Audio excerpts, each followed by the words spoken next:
seperti senter, 2 karton tebal 3 lembar, cermin datar, gelas kaca bening, air bersih, benda bening, dan benda gelap.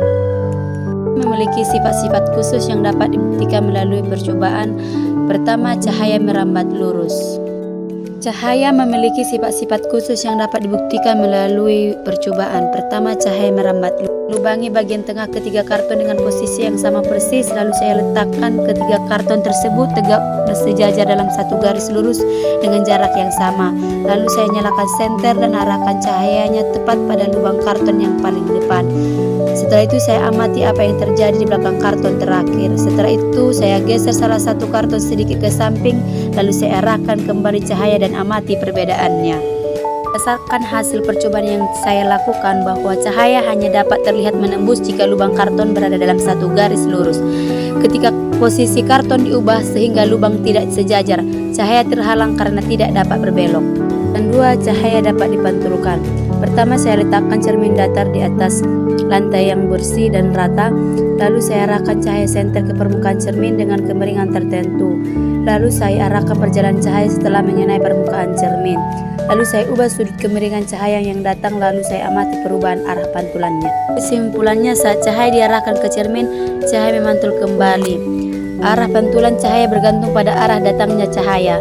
Sesuai dengan hukum permantulan, besar sudut datang cahaya, semakin besar pula sudut pantulan. Kegiatan 3, cahaya dapat dibiaskan. Pertama, saya isi gelas bening dengan air hingga 3/4 bagian. Lalu saya masukkan sebatang pensil ke dalam gelas secara miring. Lalu saya amati bentuk pensil yang terlihat dari sisi samping gelas. Lalu saya arahkan cahaya ke permukaan air dan perhatikan perubahan arah rambatnya. Nah, pensil yang dimasukkan ke dalam air terlihat bengkok karena cahaya memantulkan bayangan pensil bergerak dari udara ke air. Karena perapatan udara dan air berbeda, maka arah rambat cahaya berubah atau dibiaskan sehingga pensil tampak terlihat lurus lagi. Kesimpulannya bahwa kemampuan cahaya menembus benda berbeda-beda tergantung jenis bendanya. Benda bening dapat meneruskan cahaya dengan baik karena strukturnya memungkinkan cahaya lewat dengan mudah.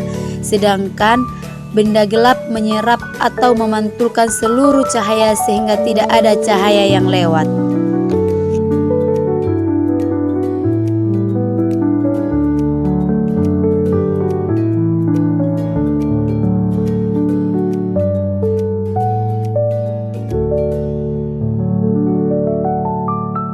Cahaya dapat diuraikan. Pertama, saya letakkan prisma di tempat yang terkena sinar matahari, lalu saya pantulkan prisma tersebut dari sinar matahari ke dinding dan saya amati warna apa saja yang muncul pada dinding tersebut. Di hasilnya, saat cahaya putih melewati prisma, cahaya tersebut terurai menjadi berbagai warna. Hal ini membuktikan bahwa cahaya putih sebenarnya adalah gabungan dari berbagai macam warna cahaya yang memiliki panjang gelombang berbeda, sehingga mengalami pembiasan yang berbeda pula saat melewati prisma. Sekian dan terima kasih. Dadah.